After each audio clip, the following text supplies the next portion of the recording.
All right, welcome to Creator Hardware. I'm a little sweaty because the included rails for this case suck.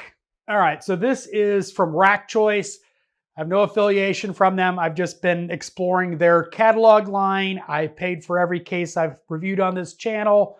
Nobody sent me anything. So opinions are my own, yada, yada, yada. Now this is a 12-bay hot swap server.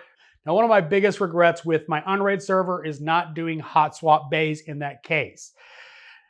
One of the problems with hot swaps is a lot of times they take very small motherboards, server motherboards, and server power supplies, and if you've watched my channel, you know my servers are right behind the camera. So I can't have screaming servers. So this case takes a standard ATX power supply. There's definitely some price point compensation with this case, let me put it that way. The rack rails themselves aren't great, but the mounting mechanism I can't get to work on my rack. Literally, the screws are not long enough. You barely get them in there and they pull out. I tried for 20 minutes. That's why I'm a little sweaty because, well, I was setting up for the shop to, put it in the rack, show how it, that works. And I can't literally get them to stay in my rack. Editor's note here, it did actually come with the correct screws to mount it in my rack. My mistake. I stand by the fact, however, the rails do just suck because they're adjustable and well held with a couple screws. When you go to put the chassis into the rack, the rails flex and it jams up most of the way in and you kind of got to shove it, which is something you really don't want to do with a bunch of hard drives. Just saying. So the rails do just suck. Now the chassis itself does come with actually 4 of these for some reason. Mini SAS to SATA.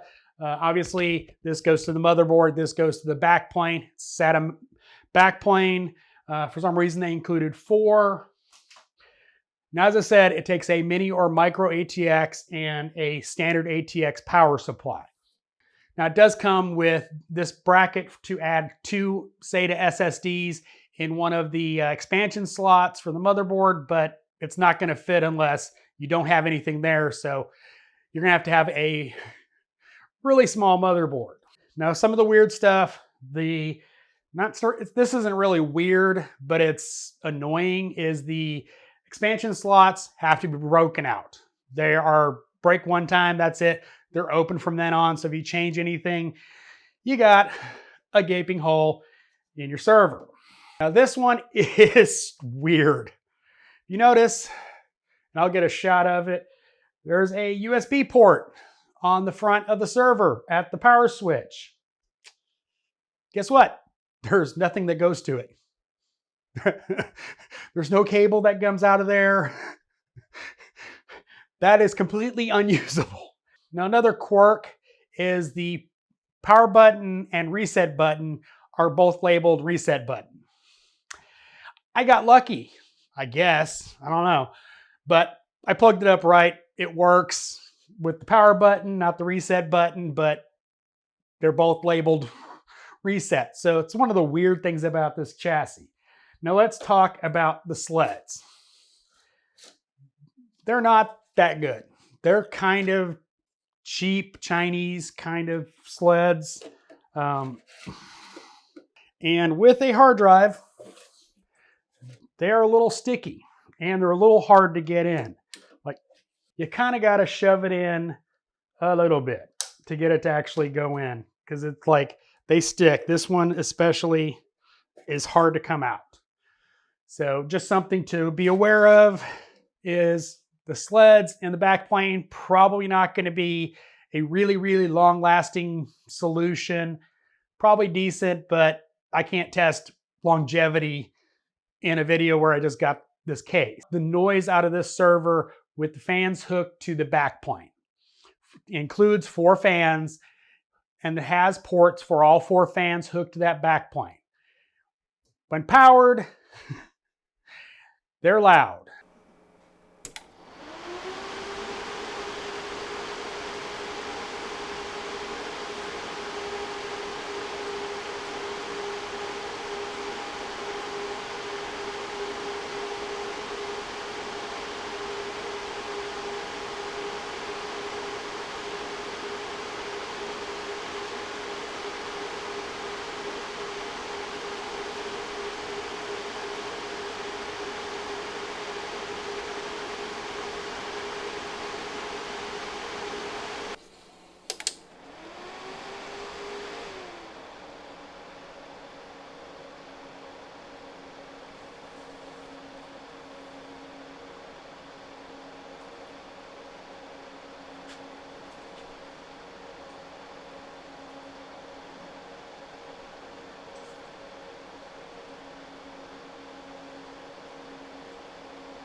it's going to be loud. There's no modulation. There's no power control.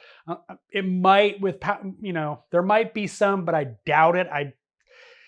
The backplane looks really, really, really simple as far as what I've looked at it with, without taking it out. I would definitely look at getting Be Quiet or Noctuas and wiring them to the motherboard, not the backplane. Because looking at the backplane, it looks like there's no electronics there as far as the fans go. Now, obviously, I did not pull the backplane out and test the continuity of the circuit on the fans. It just doesn't look like there's any circuitry other than straight 12 volts from the Molex. And it is powered by 3 Molex connectors. So, if you're looking to not have a aircraft next to you, replace those fans with Noctuas or Be Quiets and then wire them to the motherboard. Because otherwise, it's going to be a loud server. Now, going forward, if I decide I want to migrate over to this, I'm going to have to get a new platform. My motherboard's ATX, micro mini on this one, and have to have enough connections for 12 hard drives. Now, the takeaway on this chassis is it makes some compromises based on price point. Price point is price point. So there are some disadvantages to this chassis, but overall, it'll work. Any 2U hot swap bay chassis like this is going to have some compromises. You may have, server grade power supplies or flex power supplies that are not going to be all that quiet. You might have the Screamer Delta fans in there. So overall, I think it's a good chassis. It just has some compromises. I think a decent chassis, and I'll probably wind up migrating my Android server to it once I figure out what platform I'm going to go with and get all the parts. So hope you enjoyed this video. As always, thanks for watching. This is Creator Hardware.